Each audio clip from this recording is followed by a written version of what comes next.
Армысыздар, құрметті ұстаз, аяулы әріптестер. Мен Зайра Эльдаровна Атырау қаласының Саламат Мұқашев атындағы политехникалық жоғары колледжінің арнайы пәндер оқытушысымын.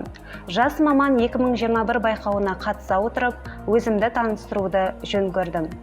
Мен 1996 жылы 1 сәуір күні киелі топырақ Атырау облысының Құрманғазы мен Генадай күйшіні туған Хиуаздай батыр қызды тәрбиелеген, Әбу мен Жұмекенді тілеткен Рахымжан Отарбаевтай жазушының туған өлкесіне айналған Құрманғазы ауданы Нұржау ауылында дүниеге келдім. Көзімді ашқалы бері өз баласынан халықтың баласын артық қоятын, өз үйінен гөрі мектебін киелі санайтын, журналын жастанып, сөмкесін алтынды сандығындай арқалаған ұстаздардың отбасында өстім. 2013 жылы Нұржау орта мектебін алтын белгімен аяқтап, Лев Николай Гумилев атындағы Еуразия ұлттық университетінің радиотехника, электроника және телекоммуникациялар мамандығына оқуға түстім.